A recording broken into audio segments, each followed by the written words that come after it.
ವಿರುದ್ಧ 25% ಆಮದು ತೆರಿಗೆ ವಿಧಿಸಿದ ಟ್ರಂಪ್, ಭಾರತದ ಎಚ್ಚರದ ನಡೆ. ನಮಸ್ಕಾರ ವೀಕ್ಷಕರೇ, ನೀವು ನೋಡ್ತಾ ಇದ್ದೀರಾ ವಿಶ್ವವಾಣಿ ಮನಿ. ನಾನ್ ಕೇಶವ್ ಪ್ರಸಾದ್. ಅಮೆರಿಕ ಅಧ್ಯಕ್ಷ ಡೊನಾಲ್ಡ್ ಟ್ರಂಪ್ ಅವರು ಭಾರತದ ವಿರುದ್ಧ 25% ಟಾರಿಫ್ ಅನ್ನ ಇವತ್ತು ಅನೌನ್ಸ್ ಮಾಡಿದ್ದಾರೆ. ಆಗಸ್ಟ್ 1ರ ಡೆಡ್ಲೈನ್ ಇತ್ತು. ಅದರ ಒಳಗನೆ ಈ ಟ್ರೇಡ್ ಒಪ್ಪಂದ ಆಗದಿರುವ ಹಿನ್ನೆಲೆಯಲ್ಲಿ 25% ಟಾರಿಫ್ ಅನ್ನ ವಿಧಿಸಿದ್ದಾರೆ. ಮುಖ್ಯವಾಗಿ ರಷ್ಯಾದಿಂದ ಭಾರತ ತೈಲವನ್ನು ಆಮದು ಮಾಡುವುದರ ವಿರುದ್ಧ ಅವರೊಂದರ ದೊಡ್ಡ ಮಟ್ಟಿನ ಒಂದು ಪ್ರಹಾರವನ್ನೇ ಇವತ್ತು ಮಾಡಿದ್ದಾರೆ. ಆಗಸ್ಟ್ 1ರಂದು ಈ ಟ್ರೇಡ್ ಡೀಲ್ ನಡೀಬೇಕಿತ್ತು, ಆದರೆ ಯಾವುದೇ ಒಂದು ಲಕ್ಷಣ ಕಂಡು ಬಂದಿಲ್ಲ. ಈ ಮಧ್ಯೆ ತಾವು ಹೇಳಿದಂತೆ ಡೊನಾಲ್ಡ್ ಟ್ರಂಪ್ ಅವರು 20ರಿಂದ 25% ಮಾಡ್ತೀವಿ ಅಂತ ಹೇಳಿದ್ರು. 25% ಟಾರಿಫ್ ಅನ್ನು ಹಾಕಿದ್ರು. ಅಂದ್ರೆ ಭಾರತದಿಂದ ಅಮೆರಿಕಕ್ಕೆ ಎಕ್ಸ್ಪೋರ್ಟ್ ಆಗುವಂತಹ ಪದಾರ್ಥಗಳ ಮೇಲೆ 25% ಟ್ಯಾಕ್ಸ್ ಬೀಳುತ್ತೆ. ಆ ಎಲ್ಲ ಪ್ರಾಡಕ್ಟ್ಗಳು ಅಮೆರಿಕದಲ್ಲಿ ಅಲ್ಲಿನ ಗ್ರಾಹಕರಿಗೆ ಕಾಸ್ಟ್ಲಿ ಆಗುತ್ತೆ. ಉದಾಹರಣೆಗೆ ಭಾರತದಿಂದ ಅಮೆರಿಕಕ್ಕೆ ಎಕ್ಸ್ಪೋರ್ಟ್ ಆಗುವಂತಹ ಆಪಲ್ ಐಫೋನ್ ಇರ್ಬೋದು, ಅಥವಾ ಇಲ್ಲಿಂದ ಎಕ್ಸ್ಪೋರ್ಟ್ ಆಗುವಂತಹ ಜವಳಿ ಉತ್ಪನ್ನಗಳು, ಔಷಧಗಳು, ಹೀಗೆ ಪ್ರತಿಯೊಂದು ವಸ್ತುಗಳು ಕೂಡ ಅಮೆರಿಕದಲ್ಲಿ ಕಾಸ್ಟ್ಲಿ ಆಗುತ್ತೆ. 25% ಟ್ಯಾಕ್ಸ್ ಅಲ್ಲಿ ಬೀಳುತ್ತೆ. ಈ ಆಗಸ್ಟ್ 1ರ ಡೆಡ್ಲೈನ್ ಮುಗಿಯೋದಕ್ಕೆ 2 ದಿನಗಳ ಮುಂಚೆನೆ ಡೊನಾಲ್ಡ್ ಟ್ರಂಪ್ ಅವರು ಒಂದು ರೀತಿಯ ಒಂದು ಎಚ್ಚರಿಕೆಯನ್ನು ಕೊಟ್ಟಿದ್ರು. ನಾವು 25% ಟ್ಯಾರಿಫ್ ಅನ್ನ ವಿಧಿಸುವ ಒಂದು ಚಾನ್ಸಸ್ ಇದೆ ಅಂತ. ಸೊ ಅದೇ ಪ್ರಕಾರವಾಗಿ ಡೊನಾಲ್ಡ್ ಟ್ರಂಪ್ ಅವರು ಇವತ್ತು 25% ಟಾರಿಫ್ ಅನ್ನ ಭಾರತದಿಂದ ಅಮೆರಿಕಕ್ಕೆ ಮಾಡುವಂತಹ ಎಲ್ಲ ಎಕ್ಸ್ಪೋರ್ಟ್ಗಳ ಮೇಲೆ ವಿಧಿಸಿರುವಂಥದ್ದು. ಸೊ ಇದು ದೊಡ್ಡ ಮಟ್ಟದಲ್ಲಿ ಇವತ್ತು ಚರ್ಚೆ ಆಗ್ತಾ ಇದೆ. ಇದರ ಪರಿಣಾಮ ಏನಾಗುತ್ತೆ ಅನ್ನುವಂಥದ್ರ ಬಗ್ಗೆ ಈ ಸೋಷಿಯಲ್ ಮೀಡಿಯಾ ಪ್ಲಾಟ್ಫಾರ್ಮ್ ಅಲ್ಲಿ ಇದಕ್ಕೆ ಕಾರಣಗಳನ್ನ ಡೊನಾಲ್ಡ್ ಟ್ರಂಪ್ ಅವರು ಹೇಳಿದ್ದಾರೆ. ಅವ್ರು ಏನು ಹೇಳ್ತಾರೆ ಅಂತಂದ್ರೆ, remember while India our friend, we have over the years done relatively little business with them because their tariff are far too high. ಅಂದ್ರೆ ಭಾರತದಿಂದ ದೊಡ್ಡ ಮಟ್ಟಿನ ತೆರಿಗೆಯನ್ನ ಅಮೆರಿಕದ ಇಂಪೋರ್ಟ್ಗಳಿಗೆ ಭಾರತ ವಿಧಿಸ್ತಾ ಇತ್ತು. ಭಾರತವು ಅಮೆರಿಕದಿಂದ ಪಡೆಯುವಂತಹ ಎಲ್ಲ ಒಂದು ಪದಾರ್ಥಗಳ ಮೇಲೆ ಜಾಸ್ತಿ ಟಾರಿಫ್ ಅನ್ನು ಹಾಕ್ತಾ ಇತ್ತು. ಇದು ಒಂದು ಅವರ ಅಸಮಾಧಾನಕ್ಕೆ ಕಾರಣ ಅಂತ ಟ್ರಂಪ್ ಅವರು ಹೇಳಿದ್ದಾರೆ. ಎರಡನೇದಾಗಿ, ರಷ್ಯಾದಿಂದ ಮಿಲಿಟರಿ ಎಕ್ವಿಪ್ಮೆಂಟ್ ಅನ್ನ, ಮಿಲಿಟರಿ ಶಸ್ತ್ರಾಸ್ತ್ರಗಳನ್ನ ಭಾರತ ಆಮದು ಮಾಡ್ತಾ ಇದೆ. ಅದೇ ರೀತಿ ರಷ್ಯಾದಿಂದ ದೊಡ್ಡ ಪ್ರಮಾಣದಲ್ಲಿ ಕಚ್ಚಾ ತೈಲವನ್ನ ಭಾರತ ಇಂಪೋರ್ಟ್ ಮಾಡ್ತಾ ಇದೆ. ಇದು ಎರಡು ಕೂಡ ನಮಗೆ ಸಮಾಧಾನ ಇಲ್ಲ. ಯಾಕಂದ್ರೆ ಉಕ್ರೇನ್ ವಿರುದ್ಧ ರಷ್ಯಾ ಯುದ್ಧ ಮಾಡ್ತಾ ಇದೆ. ಹಾಗಾಗಿ ಈ ಉಕ್ರೇನ್ ಯುದ್ಧಕ್ಕೆ ರಷ್ಯಾಕ್ಕೆ ಬೇಕಾದಂತಹ ಆರ್ಥಿಕ ಸಂಪನ್ಮೂಲವನ್ನ ಭಾರತ ಇರ್ಬೋದು, ಚೀನಾ ಇರ್ಬೋದು, ಯಾವ ದೇಶ ಅಲ್ಲಿಂದ ರಷ್ಯಾದಿಂದ ತೈಲವನ್ನ ಖರೀದಿ ಮಾಡ್ತಾ ಇದ್ದಾವೋ ಆ ದೇಶಗಳಿಂದ ರಷ್ಯಾಕ್ಕೆ ತುಂಬಾ ಫೈನಾನ್ಸ್ ಹೋಗುತ್ತೆ. ಹಾಗಾಗಿ ನಾವು ಈ ಒಂದು ನಿರ್ಧಾರವನ್ನ, ಅಂದ್ರೆ 25% ಟ್ಯಾಕ್ಸ್ ಅನ್ನ ಭಾರತದ ವಿರುದ್ಧ ನಾವು ಹಾಕ್ತಾ ಇದ್ದೀವಿ ಅಂತ ಡೊನಾಲ್ಡ್ ಟ್ರಂಪ್ ಅವರು ಹೇಳಿದ್ದಾರೆ. ಅದು ಹೊರತು ಇನ್ನೇನಿಲ್ಲ ಅಂತ ಹೇಳಿದ್ದಾರೆ. ಆದ್ರೆ ಏನಾಗುತ್ತೆ ಅಂದ್ರೆ, ಅಮೆರಿಕದಲ್ಲಿ ಸಾಕಷ್ಟು ಔಷಧ ಇರ್ಬೋದು, ಐಫೋನ್ ಇರ್ಬೋದು, ನಾನಾ ಪ್ರಾಡಕ್ಟ್ಗಳು ಭಾರತದಿಂದ ಜಾಸ್ತಿ ಅಮೆರಿಕಕ್ಕೆ ಎಕ್ಸ್ಪೋರ್ಟ್ ಆಗುತ್ತೆ. ಅದೆಲ್ಲ ಕೂಡ ಕಾಸ್ಟ್ಲಿ ಆಗುತ್ತೆ. ಸೊ ರಷ್ಯಾದಿಂದ ತೈಲವನ್ನ ಭಾರತ ಖರೀದಿ ಮಾಡೋದಕ್ಕೆ ಇದೊಂದು ಎಡಿಷನಲ್ ಪೆನಾಲ್ಟಿ ಅಂತ ಡೊನಾಲ್ಡ್ ಟ್ರಂಪ್ ಅವರು ಇದನ್ನ ವ್ಯಾಖ್ಯಾನಿಸಿದ್ದಾರೆ. ನೋಡಿ, ಭಾರತ ನಮ್ಮ ಬಹಳ ಸ್ನೇಹಿತ ರಾಷ್ಟ್ರ. ಆದ್ರೂ ಕೂಡ ಹಲವಾರು ವರ್ಷಗಳಿಂದ ಈ ಒಂದು ಮೈತ್ರಿ ಇದ್ರೂ ಕೂಡ ಇಲ್ಲೊಂದು ಸಮಸ್ಯೆ ಇದೆ. ಟಾರಿಫ್ ತುಂಬಾ ಹೈ ಅಂತ ಅವರು ಟ್ರಂಪ್ ಅವರು ವಿವರಿಸ್ತಾರೆ. ಹಾಗಾಗಿ ನಾವು ಇದನ್ನ ಸಹಿಸಲಿಕ್ಕೆ ಸಾಧ್ಯನೇ ಇಲ್ಲ ಅಂತ ಟ್ರಂಪ್ ಅವರು ಹೇಳ್ತಾ ಇದ್ದಾರೆ. ಹಾಗಾಗಿ ಈ 25% ಟ್ಯಾಕ್ಸ್ ಅಂತ ಅವರು ಎಕ್ಸ್ ಪೋಸ್ಟ್ ನಲ್ಲಿ ವಿವರಿಸಿದ್ದಾರೆ. ಆದರೆ ಅದ್ರ ಜೊತೆಗೆ ರಿಪಬ್ಲಿಕನ್ ಲೀಡರ್ ಬೇರೆ ಜನ ಕೂಡ ಅದನ್ನೇ ಸಪೋರ್ಟ್ ಮಾಡಿ ಸಾಕಷ್ಟು ಸ್ಟೇಟ್ಮೆಂಟ್ಗಳನ್ನ ಕೊಡ್ತಾ ಇದ್ರು. ಮುಖ್ಯವಾಗಿ ಅವರ ದೊಡ್ಡ ಒಂದು ದೂರು ಏನಂದ್ರೆ, ರಷ್ಯಾದಿಂದ ನೀವು ಮಿಲಿಟರಿ ಎಕ್ವಿಪ್ಮೆಂಟ್ ಅನ್ನ ಬೈ ಮಾಡ್ತಾ ಇದ್ದೀರಾ, ಅದೇ ರೀತಿಯಾಗಿ ತೈಲೋತ್ಪನ್ನಗಳನ್ನ, ಅಂದ್ರೆ ಕ್ರೂಡ್ ಆಯಿಲ್ ಅನ್ನ ನೀವು ಇಂಪೋರ್ಟ್ ಮಾಡ್ತಾ ಇದ್ದೀರಾ. ಹಾಗಾಗಿ ನಮಗೆ ಈ ಒಂದು ಟ್ಯಾಕ್ಸ್ ಅನ್ನ ಹಾಕ್ಲೇಬೇಕಾಗಿದೆ. ಯಾಕಂದ್ರೆ ರಷ್ಯಾ ಉಕ್ರೇನ್ ವಿರುದ್ಧ ತನ್ನ ಯುದ್ಧವನ್ನು ಯಾವತ್ತೂ ನಿಲ್ಲಿಸಿಲ್ಲ, ಕಂಟಿನ್ಯೂ ಮಾಡ್ತಾ ಇದೆ. ಹಾಗಾಗಿ ನಾವು ಈ ನಿರ್ಧಾರ ತೆಗೆದುಕೊಳ್ತಾ ಇದ್ದೀವಿ ಅಂತ ಡೊನಾಲ್ಡ್ ಟ್ರಂಪ್ ಅವರು ಹೇಳ್ತಾ ಇದ್ದಾರೆ. ಭಾರತ ಮತ್ತು ಅಮೆರಿಕದ ಒಂದು ಈ ವ್ಯಾಪಾರ, ಕೊಡುಕೊಳ್ಳುವಿಕೆಯ ಒಂದು ವ್ಯಾಪಾರವನ್ನು ನೋಡಿದ್ರೆ as of now 45.7 billion trade deficit ಅಮೆರಿಕವು ಇಂಡಿಯಾ ಜೊತೆ ಇದೆ. ಅಂದ್ರೆ ಅಷ್ಟು ಜಾಸ್ತಿ ಪ್ರಾಡಕ್ಟ್ ಅನ್ನ ಅಮೆರಿಕ ಭಾರತದಿಂದ ಬೈ ಮಾಡ್ತಾ ಇದೆ. ಸುಮಾರು $45.7 ಬಿಲಿಯನ್ ಟ್ರೇಡ್ ಡಿಫಿಸಿಟ್ ಅನ್ನ ಅಮೆರಿಕ ಹೊಂದಿರುವಂತದ್ದು. ಸೊ ಹಾಗಾಗಿ ಡೊನಾಲ್ಡ್ ಟ್ರಂಪ್ ಅವರು ಮಾಡಿರುವಂತಹ ಈ 25% ಟಾರಿಫ್ನಿಂದಾಗಿ ಕಂಪೇರ್ ಮಾಡಿದ್ರೆ ಅಮೆರಿಕಕ್ಕೆ ಹೆಚ್ಚು, ಅಮೆರಿಕದಲ್ಲಿನ ಗ್ರಾಹಕರಿಗೆ ಹೆಚ್ಚು ತೊಂದರೆ ಆಗಲಿದೆ. ಇದೇ ಸಂದರ್ಭ ಭಾರತ ಏನ್ ಮಾಡ್ತಾ ಇದ್ದಾರೆ, ನಮ್ಮ ಇಲ್ಲಿನ ಕೃಷಿ ಕ್ಷೇತ್ರ ಇರ್ಬೋದು, ಡೇರಿ ಕ್ಷೇತ್ರ ಇರ್ಬೋದು, ಪಶುಸಂಗೋಪನೆ ಇರ್ಬೋದು, ಈ ಕ್ಷೇತ್ರಗಳಿಗೆ ಅಮೆರಿಕದ ಎಂಟ್ರಿಯನ್ನ ತಡಿಲಿಕ್ಕೋಸ್ಕರ ಸಾಕಷ್ಟು ಚಿಂತನೆಯನ್ನ ಮಾಡ್ತಾ ಇದೆ. ಒಪ್ತಾ ಇಲ್ಲ. ಇದು ಕೂಡ ಈ ಒಂದು ಟ್ರೇಡ್ ಒಪ್ಪಂದ ಡಿಲೇ ಆಗ್ಲಿಕ್ಕೆ ಒಂದು ಕಾರಣ ಆಗಿದೆ. ಅಮೆರಿಕ ಮತ್ತೊಂದು ಕಡೆ ತುಂಬಾ ಡೇರಿ ಇರ್ಬೋದು, ಕೃಷಿ ಉತ್ಪನ್ನಗಳನ್ನ ಭಾರತದಲ್ಲಿ ಮಾರಾಟ ಮಾಡಬೇಕು ಅನ್ನುವಂತಹ ಒಂದು ಇಂಗಿತವನ್ನು ವ್ಯಕ್ತಪಡಿಸಿದೆ. ಅದು ಸಾಧ್ಯ ಆಗ್ತಾ ಇಲ್ಲ ಅನ್ನುವಂಥದ್ದು ಮತ್ತೊಂದು ಅಮೆರಿಕಕ್ಕೆ ಒಂದು ತಲೆನೋವಾಗಿ ಪಡಿಸಿದೆ. ಭಾರತ ಯಾವುದೇ ಕಾರಣಕ್ಕೂ ತನ್ನ ರೈತರ ಹಿತಾಸಕ್ತಿಯನ್ನ ತಾನು ಕಾಪಾಡ್ತೀನಿ, ಅದಕ್ಕೆ ಅವಕಾಶವನ್ನ ಕೊಡುವುದಿಲ್ಲ ಅಂತ ಬಹಳ ಕ್ಲಿಯರ್ ಆಗಿ ಹೇಳಿರುವಂಥದ್ದು.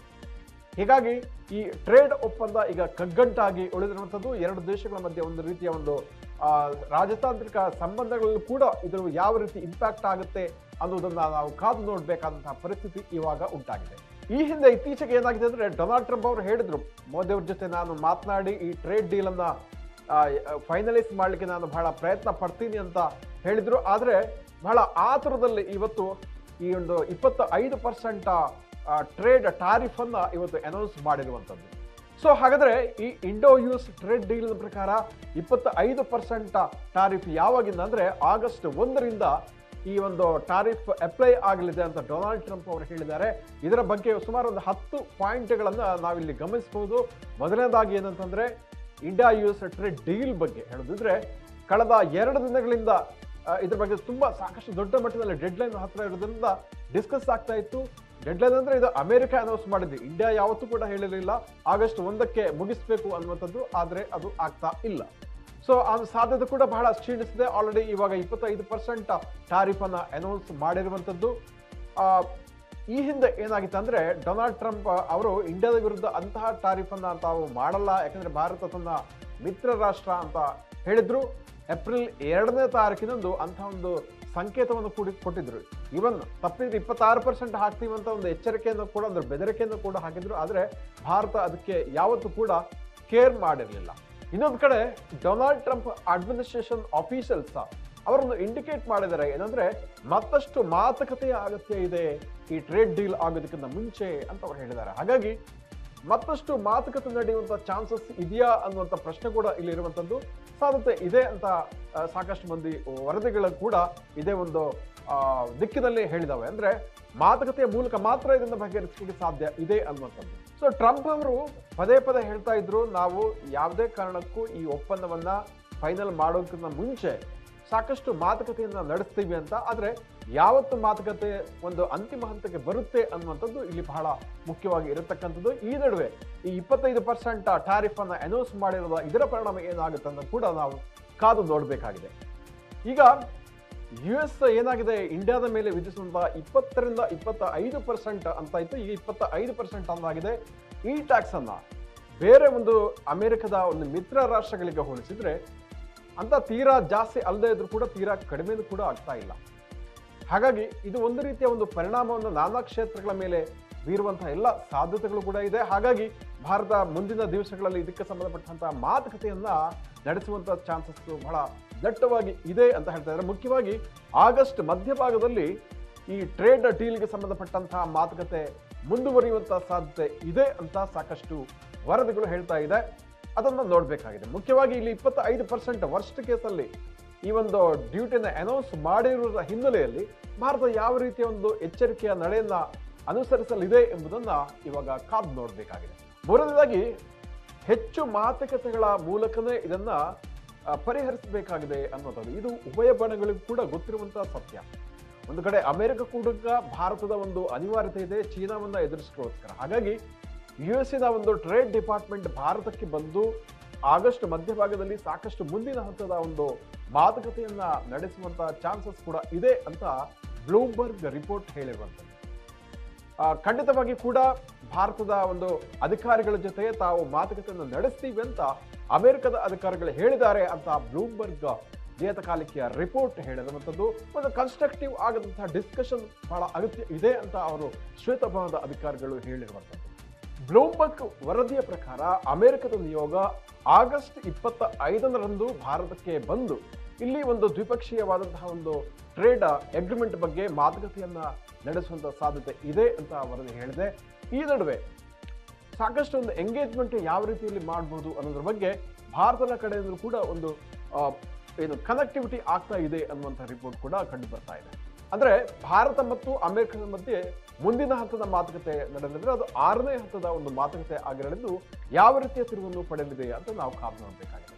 ಅದೇ ರೀತಿ ಭಾರತದ ಬಂದ ಈ ರೆಸಿಪ್ರೋಕಲ್ ಟಾರಿಫ್ ಅದು ಏನಾದರೂ ಕಂಟಿನ್ಯೂ ಆಗುವಂತ ಚಾನ್ಸಸ್ ಇದೆಯಾ ಅಂದ್ರೆ ಅದರ ಡೆಡ್ ಲೈನ್ ಮತ್ತಷ್ಟು ಮುಂದೆ ಹೋಗುವ ಚಾನ್ಸಸ್ ಇದೆಯಾ ಅನ್ನುವಂಥ ಒಂದು ವಿಚಾರ ಕೂಡ ಇವತ್ತು ನಡೀತಾ ಇದೆ. ಆದ್ರೆ ಇವತ್ತು ಡೊನಾಲ್ಡ್ ಟ್ರಂಪ್ ಅವರು ಈ ಟ್ಯಾಕ್ಸ್ ಅನ್ನ ಅನೌನ್ಸ್ ಮಾಡಿರೋದ್ರಿಂದ ಅದು ಅಲ್ಲಿಗೆ ಮುರಿದು ಬಿದ್ದಿದೆ ಅಂತಂದು ಹೇಳ್ಬೋದು. ಹಾಗಾಗಿ ಅಲ್ಲಿ ಯಾವುದೇ ಒಂದು ಎಕ್ಸ್ಟೆನ್ಷನ್ ಇರಲ್ಲ. ಮುಂದೆ ಏನ್ ಮಾಡಬೇಕು, ಮಾತುಕತೆಯನ್ನು ಯಾವ ರೀತಿಯಲ್ಲಿ ಕೊಂಡೊಯ್ಯಬೇಕು ಅನ್ನುವಂಥದ್ದೇ ಬಹಳ ಮುಖ್ಯ ಅಂತ ತಜ್ಞರು ಹೇಳ್ತಾ ಇದ್ದಾರೆ. ಓಕೆ, ಇಲ್ಲೊಂದು ನಾವು ಅಂಶವನ್ನು ಗಮನಿಸಬಹುದು. ಕಳೆದ ವಾರ ವಾಣಿಜ್ಯ ಸಚಿವ ಪಿಯೂಷ್ ಗೋಯಲ್ ಅವರು ಮಾತನ್ನು ಹೇಳಿದರು. Trade negotiations between India and the US R well ಅಂತ ಅವ್ರು ಹೇಳಿದ್ರು. ಅಂದ್ರೆ ನೆಗೋಷಿಯೇಷನ್ಸ್ ಮಾತುಕತೆ ನಡೀತಾ ಇದೆ, ಆದ್ರೆ ಇಲ್ಲಿ ಯಾವುದೇ ಒಂದು ಫೈನಲ್ ಸ್ಟೇಜ್ಗೆ ಬಂದಿಲ್ಲ, ಮಾತುಕತೆಯಲ್ಲಿ ಪ್ರಗತಿ ಆಗ್ತಾ ಇದೆ ಅಂತ ಹೇಳಿದ್ರು. ಇದರ ಕಾರಣವಾಗಿಯೇ ಶೇರ್ ಮಾರುಕಟ್ಟೆಯಲ್ಲಿ ಒಂದು ರೀತಿಯ ಒಂದು ಕಾತರ ಮತ್ತು ಒಂದಷ್ಟು ಏರಿಕೆ ಕೂಡ ಉಂಟಾಗಿತ್ತು. ಆದ್ರೆ ಇದೇ ಸಂದರ್ಭ ಇವತ್ತು ಈ ಟಾರಿಫ್ ಅನ್ನ ಟ್ರಂಪ್ ಅವರು ಅನೌನ್ಸ್ ಮಾಡೇ ಬಿಟ್ಟಿದ್ದಾರೆ. ಹಾಗಾಗಿ ನಾಳೆ ಸ್ಟಾಕ್ ಮಾರ್ಕೆಟ್ ಮೇಲೆ ಇದು ಯಾವ ರೀತಿಯ ಒಂದು ಪರಿಣಾಮವನ್ನು ಬೀರಲಿದೆ, ಯಾವ ರೀತಿಯಲ್ಲಿ ಒಂದು ಸಂಚಲನ ಮೂಡಿಸಲಿದೆ ಎಂಬುದು ಕೂಡ ಇವತ್ತು ನಾವು ಕಾದು ನೋಡಬೇಕಾಗಿದೆ. ಎಲ್ಲ ಒಂದು all options are in the table and we will see how it plays out, but what is important is get to the preferential market access over our competitors ಅಂತ ಅವ್ರು ಹೇಳಿದ್ದಾರೆ. ಹಾಗಾಗಿ ಈ ಮುಂದಿನ ಹಂತದ ಮಾತುಕತೆ ಯಾವ ನಿಟ್ಟಿನಲ್ಲಿ ನಡೆಯಲಿದೆ ಅನ್ನುವಂಥ ಒಂದು ಕುತೂಹಲ ಈಗವಾಗ ಉಂಟಾಗಿದೆ. ಒಟ್ಟಿನಲ್ಲಿ ಹೇಳಿದ್ರೆ ಭಾರತ ಒಂದು ರೀತಿಯ ಒಂದು ಎಚ್ಚರಿಕೆಯ ನಡೆಯನ್ನ ಇಡ್ತಾ ಇದೆ. ಯಾಕಂತಂದ್ರೆ ಭಾರತ ಬಹಳ ದೊಡ್ಡ ಮಟ್ಟದಲ್ಲಿ ಅಮೆರಿಕ ಜೊತೆ ಬಿಸ್ನೆಸ್ ಮಾಡ್ತಾ ಇದೆ.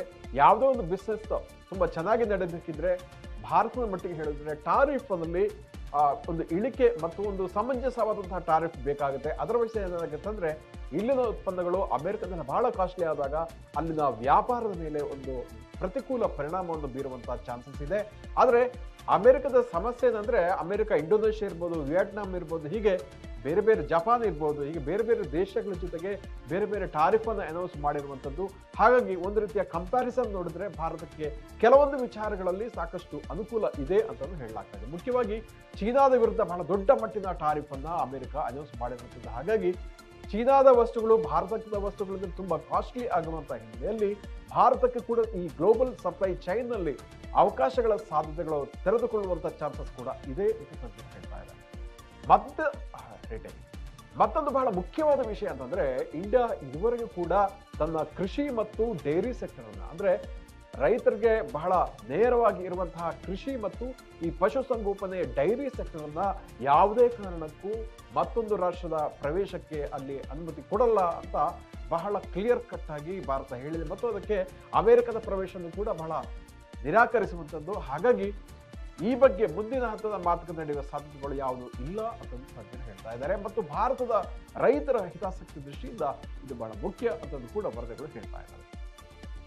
ಮತ್ತೊಂದು ಕಡೆ ಏನಾಗಿದೆ ಅಂದ್ರೆ ಈ ಬ್ರಿಕ್ಸ್ ಗ್ರೂಪ್ ಮೇಲೆ ಸಾಕಷ್ಟು ಎಡಿಷನಲ್ ಟಾರಿಫ್ ಅನ್ನ ಅನೌನ್ಸ್ ಮಾಡ್ತೀನಿ ಅಂತ ಡೊನಾಲ್ಡ್ ಟ್ರಂಪ್ ಅವರು ಇತ್ತೀಚೆಗೆ ಹೇಳಿದ್ದಾರೆ. ಅಂದ್ರೆ ಯಾವೆಲ್ಲ ಬ್ರಿಕ್ಸ್ ದೇಶಗಳು ಚೀನಾ ರಷ್ಯಾದಿಂದ ತೈಲವನ್ನು ಆಮದು ಮಾಡಿಕೊಳ್ತಾ ಇದ್ದಾವೆ ಅಂತ ರಾಷ್ಟ್ರಗಳ ಮೇಲೆ 100% ಟಾರಿಫ್ ಅನ್ನ ಅನೌನ್ಸ್ ಮಾಡ್ತೀನಿ ಅಂತ. ಅಂದ್ರೆ ಮುಖ್ಯವಾಗಿ ಕ್ರೂಡ್ ಆಯಿಲ್ ಆಮದು ಮಾಡುವಂತಹ ದೇಶಗಳ ವಿರುದ್ಧ ರಷ್ಯಾದಿಂದ, ಅದು ಭಾರತ ಇರ್ಬೋದು, ಚೀನಾ ಇರ್ಬೋದು, ಬ್ರೆಜಿಲ್ ಇರ್ಬೋದು, ಸೌತ್ ಆಫ್ರಿಕಾ ಇರ್ಬೋದು. ಸೊ ಹಾಗಾಗಿ ಈ ಬ್ರಿಕ್ಸ್ ರಾಷ್ಟ್ರಗಳ ಸಂಬಂಧಪಟ್ಟ ಹಾಗೆ ಅವುಗಳ ವಿರುದ್ಧ 100% ಟಾರಿಫ್ ಅನ್ನು ಅನೌನ್ಸ್ ಮಾಡ್ತಾ ಇದೆ ಅಂತ ಕೂಡ ಟಾರಿಫ್ ಹೇಳಿದ್ದಾರೆ.